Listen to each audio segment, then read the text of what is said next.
Hey, it's Zoe with Health Talk. Are you finding out that the Affordable Care Act isn't so affordable? Or maybe you're just now realizing that preventative care really means take this pill for the rest of your life. Is this you? Your energy is low, you eat a poor diet, you spend most of your day sitting, and you suffer from other health problems too? Well, it's time to do something about it. Learn from experts in health and wellness and finally take control of your health. Join Ageless Health author Dr. Tom Roselle, DC, and guest speakers at the Angelica Film Center Mosaic for Ageless Health 2016, Maximizing the Fountain of Your Youth, Thursday, October 13th from 5 to 9 p.m. Listen up. This event will change your life. Registration is just $59 and you'll learn to apply key concepts right away to begin living your life without pain, drugs, or surgery. Register now. Call 703-698-7117. That's 703-698-7117 or visit agelesshealth2016.com. That's agelesshealth2016.com. The information provided on Dr. Tom Roselle Live by Dr. Tom Roselle, D.C., interview guests, show co-hosts, or substitute hosts is not intended or implied to be a substitute for professional medical advice, diagnosis, or treatment. It is for general information purposes only. Information from this broadcast should not replace the appropriate consultation and examination process by a licensed physician. Always consult your own physician prior to changing any current medical directive or prescription. Dr. Tom Roselle Live, right now, on 105.9 FM and AM 630 WMAL. And welcome live to Dr. Tom Roselle. This is obviously not Dr. Tom Roselle Live again, and this is Stephanie Pina. I'm filling in for Dr. Roselle as he's on week 2 of his vacation. He'll be back with us next week, but in the meantime, we are going to be taking your questions, talking about a couple of great topics in our upcoming lecture as well, and Ageless Health 2016 is well on its way. But if you have any questions for us or want to chime in on what we're talking about, feel free to give us a call here. The number is 888-630-9625. That number is 888-630-9625. And I have a guest with me live in the studio today, and his presentation is going to be this upcoming Wednesday the 7th. And I have Dr. Scott Lamp. Hello, Dr. Lamp. Oh, good afternoon, Stephanie. How are you? Doing good. Glad to have you back here. We're going to take over one more week before Dr. Roselle kicks us out. Yeah, the inmates are running the asylum here today, so exactly. So we get got 1 week to create havoc, and then we got to give it back. So there you go. But this Wednesday night, at 7 p.m. at the Roselle Center for Healing on September 7th, you're going to be talking about chronic pain management. A very good topic because we know many people come into the office with pain issues, whether or not that's the thing that drives them in or the thing that we end up addressing.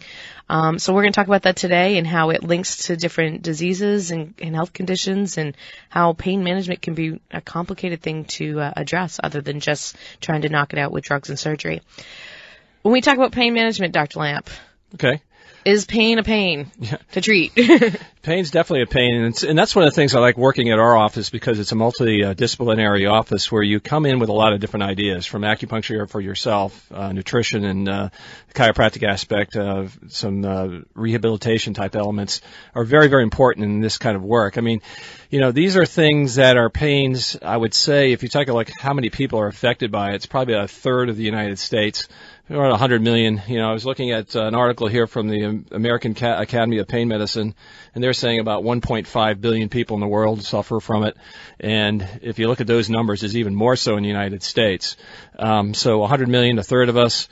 And generally when you talk about this, we're talking about chronic pain, something that's gone over beyond 3 months duration. Pain that can be things that from an illness or an injury, or you have no real initiating origin to the problem.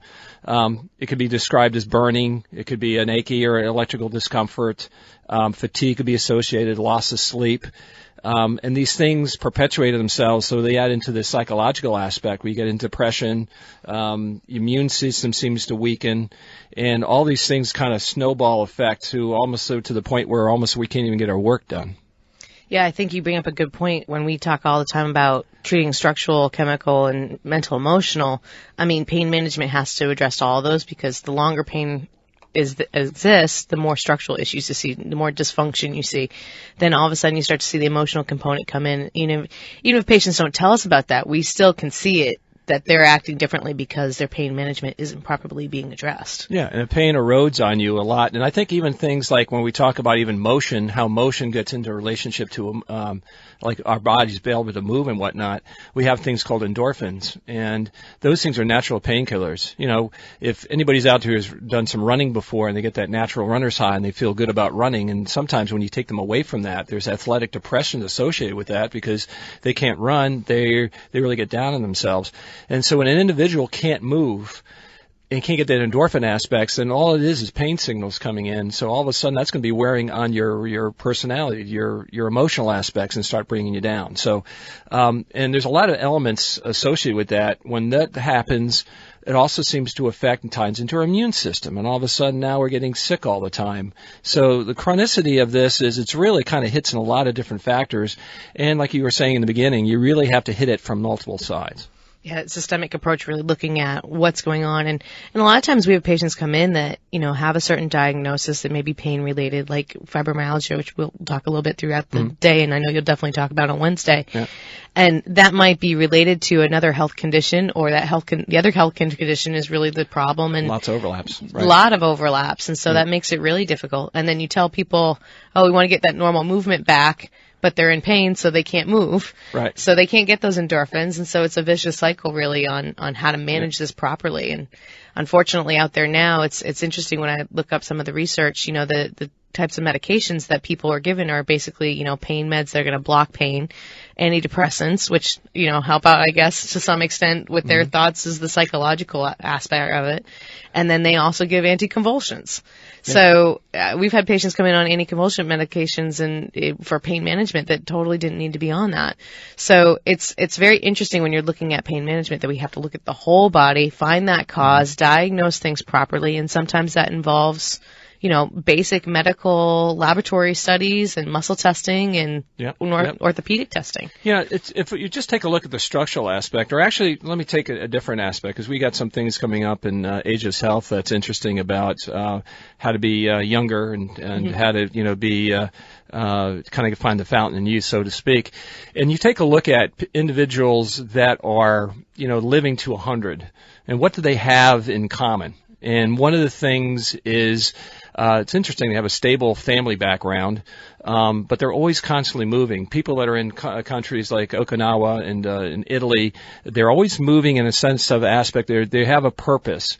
And again, if you stop moving, you stop losing purposes. I mean, and especially in chronicity, this doesn't add years to your life. It breaks things down. So movement is such an important aspect in so many different ways. We're going to talk about certain things in regards to some of the major players in chronic pain management. One is also trying to work on, like, is it an infection of some sort? Is there microbes? And that can go across a lot of different things, from things like, you know, Lyme, to is there an autoimmune disease that's associated with another type of critter in the system, to something maybe like kind of like mold or yeast that might play a part. Chemical exposures. And a lot of these things, what they do is they block the communication of the body in a lot of different ways. One in the sense of if inflammation's in there, I can't circulate well. Things don't circulate there, so the messages don't get through.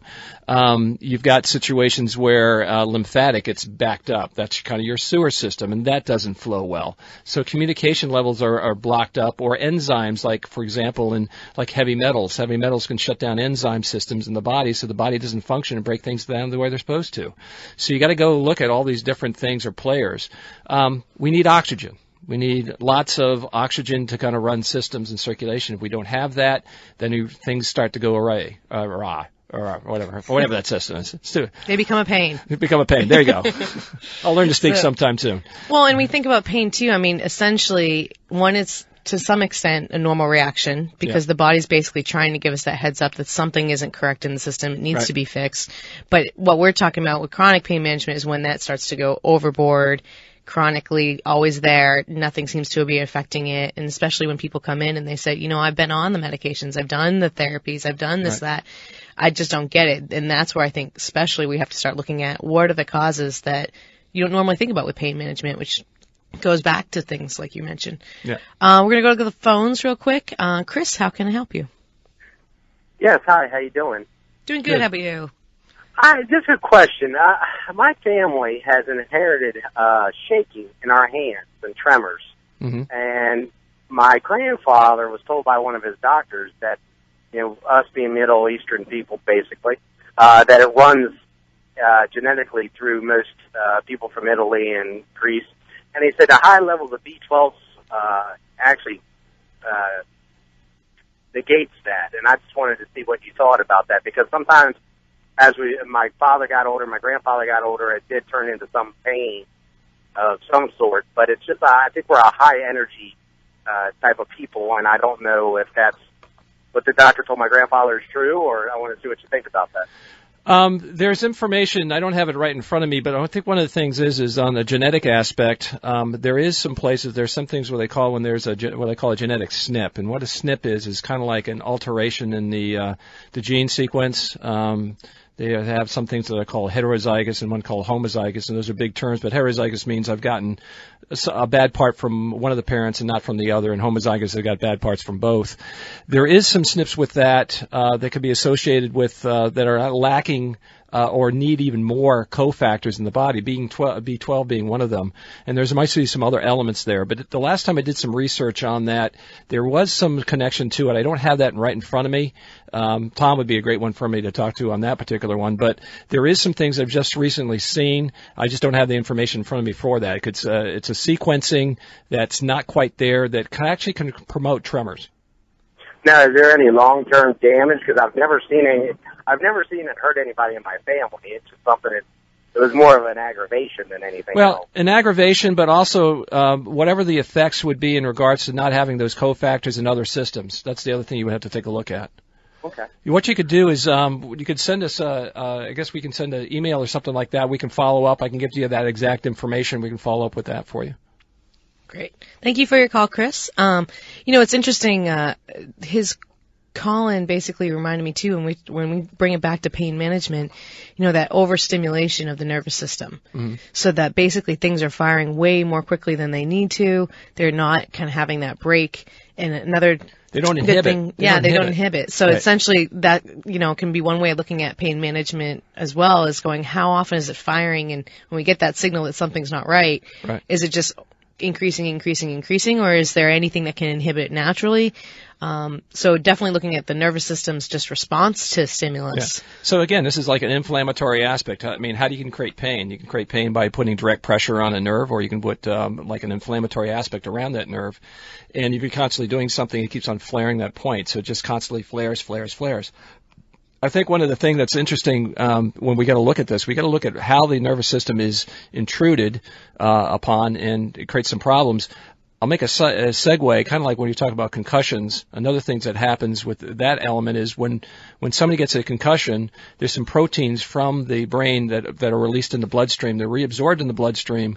When that proteins reabsorbed, there's a possibility that the body might use that as a foreign object. And as being a foreign object, it goes back to the brain saying, oh, you're a foreign object, so I'm going to attack you because now we've got an autoimmune response. And now here's something that kind of feeds back on itself all the time. And one of the problems, again, we did a concussion seminar about a month or so ago. One of the interesting things with that is that every time you get inflamed, the body will go and look at the usual suspects. And if you've got tagged on the brain, then you can get that tagged. So one of the problems with that is maybe the possibility of Alzheimer's after a period of time with concussions. That's the big thing with the NFL now, talking about all those things that are happening with those people. Well, and you think about it too, I mean, like a lot of people, we were talking about the kind of mental, emotional aspect that pain management can have. But, if the body's kind of constantly dealing with something that it just can't move on from, no matter what the source, what the cause, that's going to add additional stress. And we always go back to the adrenals and how the body deals with chronic stress. Well, the adrenals are built in there for one reason, but if we're constantly having to stress them out, per se, because of pain management, it's not going to help out the rest of the health and what they're supposed to do. Yeah, I kind of think as the look at the adrenals, it's kind of like the fireman. Mm-hmm. And I guess we'll probably grab that next segment here. We're going to be back in just a minute talking with Dr. Scott Lamp here in studio, and he's going to be doing chronic pain management on September 7th at 7 p.m. Make sure you call the Roselle Center for Healing, 703-698-7117 to reserve your spot. We'll be back in just a moment.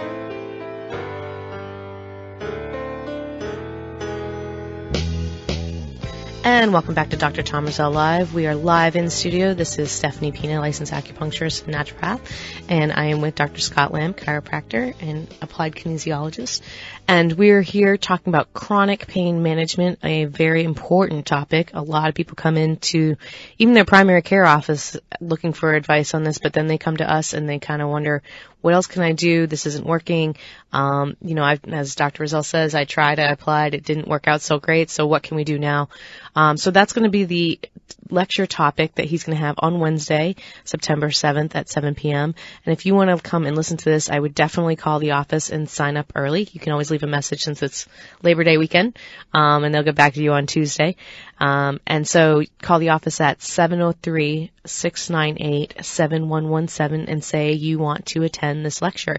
And also if you know someone that has issues with chronic pain management and want to invite them along too, sometimes it's a great way to get people into the office so they can ask some questions in a easy setting because they know they're surrounded by people that are also there with similar types of questions and stuff too. Like I said, there's no wrong question, no silly question. And this is definitely a chance to kind of cover a lot of different bases of things because Dr. Lamp is the key person on this today. So he'll stick around and ask any question or answer any question that's out there. So we're going to talk a little bit about this kind of cyclical pattern of pain. So it's not just this one-time pain, something goes, maybe you're in an accident or there's an injury and then it slowly gets better, but this idea that things keep circling back around and why the body's not able to basically take care of that pain the first time and let the body heal. But why is it that it keeps circling over and over and over and then bringing in other systems of the body and affecting other influences of your life too? Dr. Lamb? I think I wanted just to go back on the last segment as we had to kind of phase out, talk about the adrenal elements, and I mentioned, the aspect of the adrenal system, your stress mechanism system that kind of works like the fireman in your body. It helps put out the fire. But, the biggest thing with stress aspects, we're supposed to be designed to have stress for about 30 seconds, and then we're supposed to relax. And that's not something that happens in the DC area very much, especially if you're driving in traffic and stuff like that's around this area. But one of the things is that gets exhausted. So it's kind of like your fireman who's supposed to be able to have this fire truck with water to put out the fire, all of a sudden doesn't have the energy anymore and starts breaking down. And what's interesting with that is where the stress mechanism goes back and affects the physical element. Some of the materials or the things that support the adrenal system also help support your ligament system of your body. And so options, it makes the joint a little bit unstable where ligaments hold bones to bone. And so you have problems there. Plus, if you get inflammation in that area from a trauma of some sort and it's not there to put out the fire, so it can linger. So now you got those kind of things that play in part. One thing also I'll mention too, it is kind of like how the body kind of loads up on things and protects itself. Another thing that stress does is it wants to protect itself at all times. It's kind of like the major kind of reflex of the body is survival. No matter what, I'm going to survive. So I'm going to steal from Peter to pay Paul just so I can make sure that happens. In the long term, that might not be so beneficial sometimes, but if it's in the moment and you need to survive, that's what the body's going to do. And that sometimes also happens structurally. We have these sensors in our joints that take on, they feel out the loads what the body's placing on, and if it feels it doesn't want to do the load correctly, then what it's going to do is going to shunt or move or compensate its pulling or its muscles to another way so it doesn't get that kind of sensation. Well, now we have an alteration. Now we're not walking the right way. And these could be things that could be from a sprained ankle that you never quite recovered from, and all of a sudden now I'm walking a little altered. And it doesn't really bother me. I can rotate my foot in a little bit. It's not a big deal. Then all of a sudden there's a little bit more pressure on the knee, so now I have to twist my hip, and my hip drops down on one side.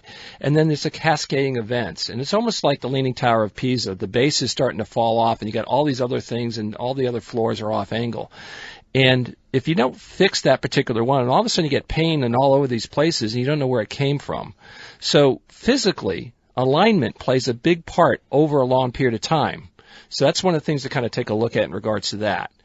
The other thing is as Stephanie was talking about, is things in regards to activity, physical activity. So let's say the physical activity is altered. So I got maybe a tendency to be some avoidance of doing that particular type element. And then if I avoid that, then my conditioning starts to degress. I don't sit there and have really I progressively lack condition. I lose muscle tone. I'm not putting stresses on the body they're supposed to. And then pain with decreasing activity starts to happen. That comes through a cycle where then we have further activity avoidance and then further deconditioning, and just kind of hammers the pain that comes through.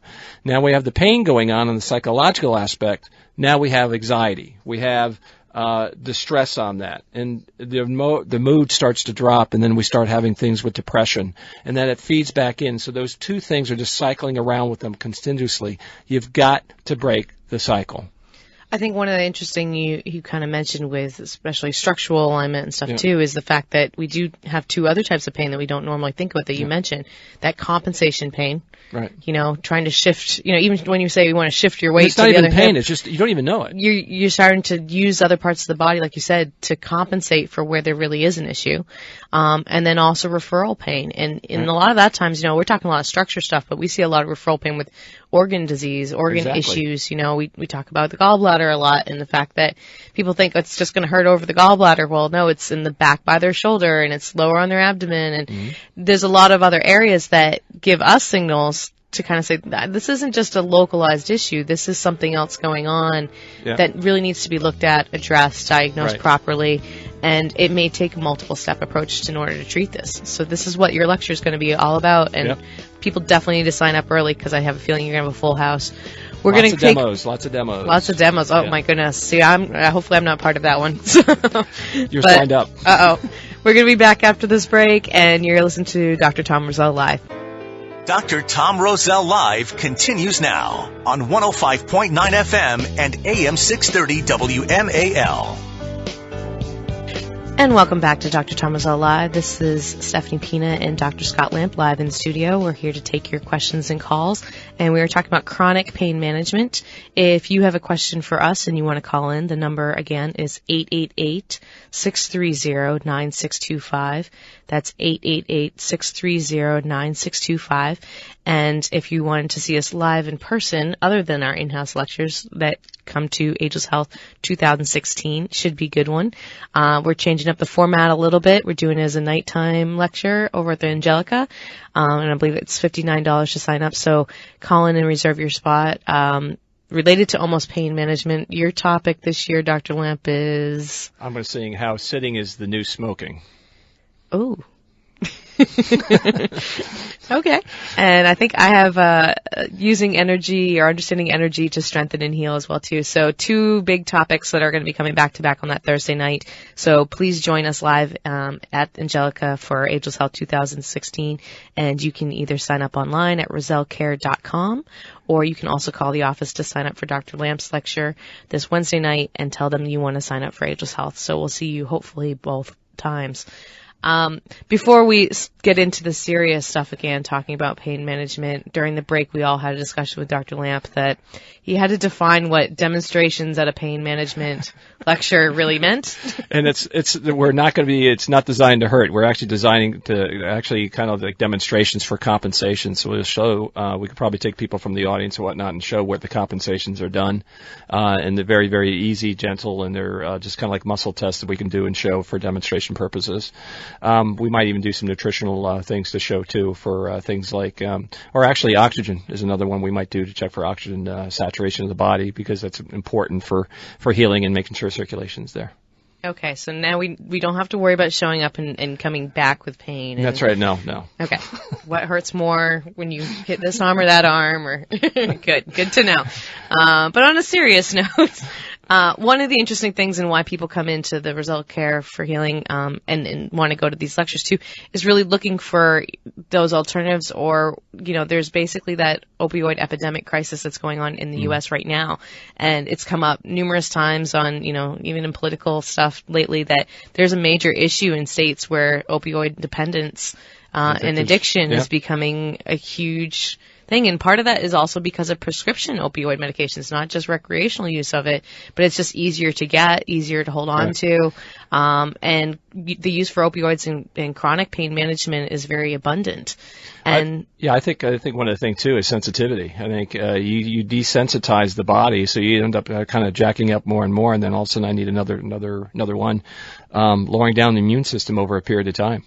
And what you're doing is also, if you get into things like steroids too, what happens to the adrenal gland? We talked about that before as a fireman. It's another way to say, okay, we're going to shut the fireman out, and we're just going to be dependent on this drug. So when we want to go back to the body to kind of do its own healing, he's not available. Yeah, and then people come and question, well, the injection worked for a couple, I was supposed to work for a couple months and it only worked for a week or two, and then do I go back and get another one, or why is my body still in pain? And so then we have to sit down and have that conversation that, putting the Band-Aid over the issue is really not the way of addressing the overall body and the way it's healing. Yeah, so what is the cause there? I mean, that's the really type of thing. And there's so many different elements. Like I said before, there's so many different inputs. We haven't really talked too much about nutritional aspects, but there's balances in regards to essential fatty acids that we're supposed to be having. There's omega-6 versus omega-3s and what the appropriate balances are.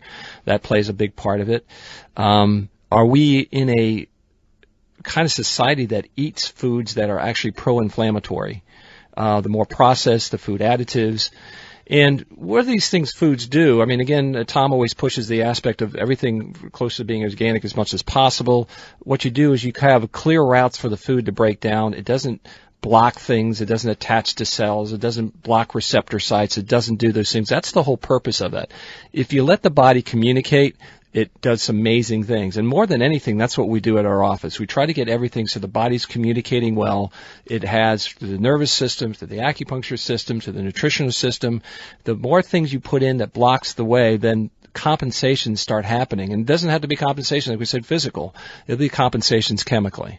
Oh, yeah, absolutely. So, thinking like the cheeseburger and fries doesn't necessarily, that's another Band-Aid. Yeah. It's just a physical one we got to eat. And, feels good at the time you're doing it, then maybe a half an hour later, maybe not so much. And we've seen, when you're talking about the way foods kind of increase inflammation, I mean, we've seen that not even looking at pain management, but heart health. Right. The way fish oils kind of started to take over in the fact that they affect the inflammatory cycle. Mm-hmm. The way other, decreasing blood sugars and keeping blood sugars more normal, we've seen that was helping out with diabetic neuropathy pain. Right. So this covers a lot of different types of pain, not just the physical pain that you're going to be talking about. Right. We'll even dabble a little bit and look at electromagnetic frequencies. Electromagnetic frequencies might also have some effect on also inflammatory elements.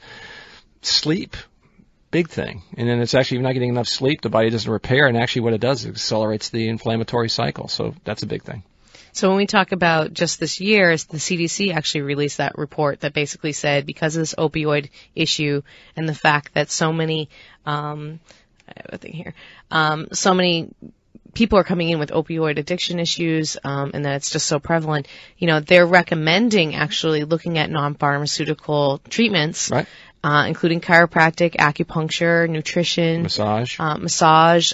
They're including yoga, all of these, and it has to be included part of pain management. And this is coming also out. The AMA actually supports this too, the American Medical Association, because they realize it's not just an issue in the clinics and in pain management centers, but it's an issue for anyone who can get any kind of pain medication. What you're touching on is psychoneuroimmunology, which actually I think at Ageless Health I had to give a talk about that last year. And I think one of the aspects of that is really kind of like it's amazing how we feel can actually turn on and off genes. And that's the whole aspect of that. And I think, like, for example, we talked about yoga and Tai Chi. You have to have something you can focus to kind of get your mind focused on a single thing to kind of clear the other elements out of your head. You have to have some type of movement because, again, circulation is very, very important. And so those kind of aspects, and also proper breathing. A lot of people don't breathe well. They kind of shallow breathe. They don't use the diaphragm. Sitting for long periods of time. Sometimes it's hard to open up your diaphragm when you're sitting for long periods of time. So now I don't get oxygen sorting through. So psychoneuroimmunology is looking at the aspect of those things in regards to how it affects the mental aspect versus how it comes back and affects the physical element. And Norman Cousins' branch out of UCLA, they have a specialized program that deals with that exactly. And they've been showing it actually turns turns on and off genes, turns on the good genes, so the body can heal better, especially if you're looking at things in regards to people recovering from breast cancer. We saw if they do these for about 3 to 6 weeks, the yoga, cognitive behavioral therapies like yoga and Tai Chi and so on, so forth, transcendental meditation, those kind of things, they have less depression, they have less pain, they sleep better. But once they are off of it for a week or two, things start coming back again. So it's got to be a consistent type thing. Well, and I see it too is that there's also, we talk about these patterns and the cycles and stuff, and you see this also with patients who are coming in and they've experienced some kind of PTSD, and the fact that that recreation in the mind can trigger that muscle memory and exacerbate and other things as well too. So you see this as not just a physical issue, but like I said, it goes back to having to treat the whole thing. And is the mental issue what's triggering the pain? And if you give someone just a pain medication, that's not going to trigger their mental emotional response. Right. So it becomes very difficult. There is out of that same CDC study, it's interesting. It said in 2012, healthcare providers wrote 259 million prescriptions for opioid pain medication, enough for every adult in the United States to have a bottle of pills. Oh my God. That's why there's an issue. That's why people come to us and ask questions on the show and come to the lectures and need to come see Dr. Lamp. But well, the thing is also like 80% of the prescribed medications in the world, 80% of them, United States. It's a crazy number. Yes. We're going to go to the phones real quick. Let's go ahead and take this call. Ernie from Alexandria, how are you? Hello? Hey, Ernie. Yeah, my name's Ernie. I'm in Alexandria. I've had several back surgeries. And my particular problem, they fuse together L4 and 5 on the left side and L5 and S1 on the left side. One of the bone spikes that they put between 5 and S1 broke, and it ended up causing some numbness on the S1 nerve that runs down the side of my left leg and to my toes. It's been a couple of years since the last surgery, and it's slowly but surely getting more and more, not so much painful, but aggravating, to where I feel like my toes are very tightly taped to my foot. Right. Is there anything that can be done with nerve that scar tissues, I assume, is adhering to? And I mean, is there anything that can be done short of another surgery? Well, the best thing is also we have to take an exam of you. So I'm going to put that first out. So we examine what's going on, what the imbalances are. That's the first aspect. We talked about earlier before about compensations, and sometimes the compensations aren't found necessarily. Again, when you go to somebody and let's say you have surgery, you have fusion, what happens is the joint above and below now become hypermobile. And then you have to strengthen the core to actually match that so that doesn't happen. But that's usually what happens when you have one surgery, then another surgery along the way. The other thing is how well or how chronic the nerve is been affected over a period of time. The longer out, the more scar tissue, the harder it is to work with. But there are other things that can be done with it. Acupuncture is one of the things that can actually help stimulate that and bring that back. Circulation is one of the things we can work on doing that. Postural exercises, there's also postural positioning type exercises that actually help and work with that. But it's almost something you have to take a look at in the office to see what the extent of that damage is, to really get an idea of it. And also if you have any films or something like that, it would be able to be helpful to take a look at. It's kind of hard to do it on the air by that. But we've had people had success, but again, everybody's a little bit different. Sure. It's not an exact science. No. Well, it's okay. Sounds like I need to make an appointment. Hey, thank you so much for your time. Yeah, you bet. I think what he brings up a good point too, and we see this often in the office, is people come in and they've gotten consultations, whether they need to have different surgeries like back surgery as well, and all of a sudden they're going, what can I do to avoid it? And then what do I do afterwards? And sometimes we do have to have that sit-down conversation. Says this is what things look like structurally. And we had a recent patient that we've had a conversation. We were kind of saying, here's the reality of whether or not surgery is necessary. Right. So what we try to also tell patients is if you can do things preventatively before the surgery, you're also getting your body in the best possible shape and you're healing in the best possible shape going into surgery, and then you can use some of the stuff too afterwards to make sure that there's less inflammation, less scar tissue. You get the mobility back as soon as you possibly can. So we have to think now, presently, which is also one of the big things with pain management because everyone wants it treated right now, and what's that long-term goal as well too.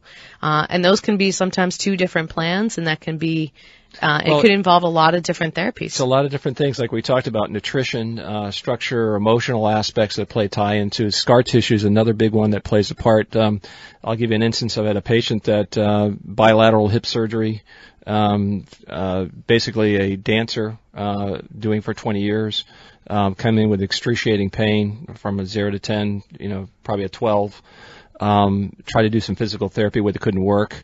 Found out it was actually the scar. And what happens with scar tissue adjacent to the scar, perpendicular to the scar, is sometimes you get nerve endings that sometimes can be knotted up. And what happens is they start creating a reaction that makes the muscles underneath tighten everything else underneath. Just loosening it up, he was 95% better in one visit. But it was the scar that was doing it. So scar tissues are always things to take a look at. And sometimes you can also even have hidden scars, like the best example I can think of that is kind of like a sprained ankle. You don't see the scar because you've not had any surgery on it or whatever, but some scar tissue can form on the outside part of that foot. And if you don't roll out or get that scarring out of there, sometimes you can be repeating that same process of that sprained ankle. Right, and that's why, especially with ankles, you see people, once they have a pretty bad sprain, yep, they're, most likely to have another one again under less circumstances. Yeah, the muscles on the outside of the leg, down where the fibula is. The fibula is the bone on the outside, is where muscle attachments and things go to. There's something called peroneal muscles, which kind of like stabilize your foot so it doesn't roll out, or roll in, I should say. And so if those are not reset, again, I probably 3 times this week I've had somebody come in with old sprained ankles. Just as a side note, they came in for something else, but he said, "Can you do anything with ankles?" I said, "Yeah." And he said, "Now it's like they don't have any problem with it anymore." But it needs to be reset. It's like almost like a neurological insult that just kind of got shocked, and you got to reset the system. All right, we're going to go back to the phones. Barbara from Bethesda, how can we help you? Good afternoon. I want to inquire about omegas, which you had referenced. I want to know what specific percentage, like a DHA, if I'm saying it right, to the EPA should be, what percentage of each in the fish oils. And the second thing is, if people cannot take the fish oil, if they have the vegetarian type omega, I quote omega, would the percentage be the same? We'll both comment on this one. So I'll talk on the first part because it's interesting. I've worked with a couple of vegan patients who, this became an issue with, and there are other types. There's also plant-based oils. Some of them are in liquid form. Algae-based too. Yeah. Yep. And then they're in liquid form, which is usually you don't have to worry about whether or not it's a gelatin cap as well. So sometimes that becomes an issue, just the capsule that it's in. But plant-based, krill also, and algae-based as well are good. And then there's also, it depends on what you're using the oil for, because different types of oils are going to have a different percentage of EPA and DHA, as you mentioned. Those are the 2 components that break down from omega-3 and omega-6s. One tends to be not pro-inflammatory, but they have a little bit more of inflammation, blocking factors. And the other ones basically have more, I'd say almost hormone binding factors. Right. So, Dr. Lamp, do you want to add in real quick? I think we're going to go to cut out. We'll answer that as we come back, I think. We'll just do a quick answer on that if we don't mind. So I think we're cutting out. Okay, so we're going to answer your question. Hold on, Barbara, and we'll be right back. 105.9 FM and AM 630 WMAL. And we're back at Dr. Tom Roselle Live, here to answer your questions, and we're going to continue talking about omega-3s, and Dr. Lamp's going to tell us a little bit about that DHEA to EPA ratio, or other way around, and we'll take it from there. Yeah, the EPA and DHEA, it kind of changes through life aspects. So if you got a younger child that's developing up to about 5 years of age, the DHEA is generally the better higher ratio to the EPA, but that changes between 5 and 65, or also if you have some mental cognitive problems, EPA needs to be up. So anywhere from a 2 to 1 to 1.5 to 1 ratio of EPA to DHA is probably a good way to take a look at it.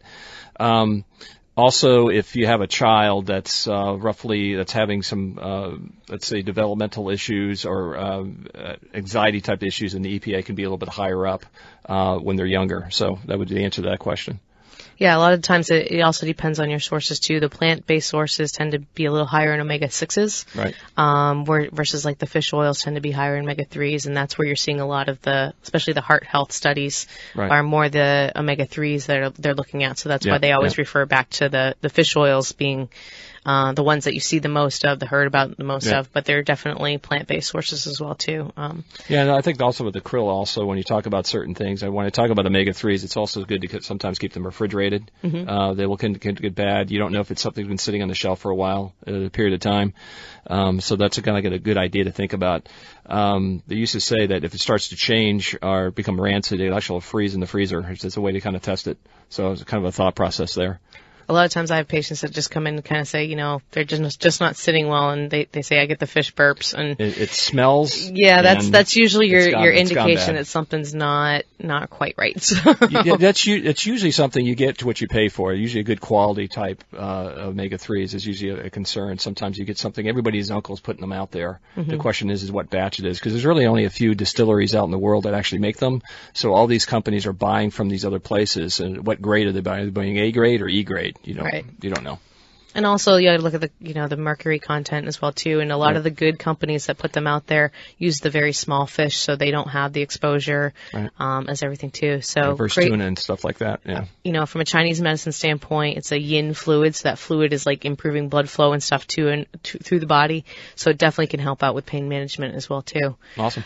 Dr. Lamp, why don't you talk to us a little bit about what Wednesday night, the September 7th, 7 p.m. lecture is going to be about, who should go, since we said just about everybody, because if they have a body, they have probably experienced pain at some point. if you're breathing, I think it's probably a good place to be. That's going to be one of the things there. We're going to talk about the aspect of how everything kind of crosses over. We're going to talk about autoimmune type problems. We'll touch on some Lyme. We'll touch on some things with fibromyalgia too, because they can cover all three of those elements. And also what's important to maintain, to get away from inflammation, what are those things to actually kind of decrease pain, and also the possibilities of just doing some demonstrations using a way to kind of test your oxygen. If I get them in time, I've got some nitric oxide strips that I'm trying to get in to actually test people there too. I'm not sure if they're in on time depending on the mail situation, but I'm trying to get those in too. See, I'm curious to know, since you're the gadget guy that Dr. Roselle always refers you at, are there going to be any gadgets? Well, that's the nitric oxide and the oxygen. The gadgets and demonstrations are going hand in hand for pain management. But I think one of the management, at least the muscular type thing we'll test on is kind of taking a look at how the body adapts to certain things and how it can change. It's a very simple testing we can do, and it can show you what happens when you alter foot mechanics and things of that nature, and how the rest of the body can suffer because of it. So it definitely seems like, reviewing those kind of causes, talking a lot about the different overlaps between one type of medical condition and another type. So sometimes even if you're not thinking about them in chronic pain, but even if it's acute pain, some of these things that we're going to talk about be beneficial. Are beneficial as well too. So make sure you sign up. Again, that number for the Roselle Center for Healing. We're located off of Arlington Boulevard at 8550 Arlington Boulevard, Suite 325 in the Red Cross building. You want to call to reserve your spot and get there early. That number is going to be 703-698-7117. That's 703-698-7117. And while you're calling to reserve your spot for Dr. Lamp's lecture, you can also sign up, or even, I think, save a little bit off if you do online for Ageless Health 2016, which we'll both be at. And hopefully you'll be able to join us at both of those. I know next week Dr. Roselle is going to be back in office, which is he's not back in office yet, but he'll be back in studio.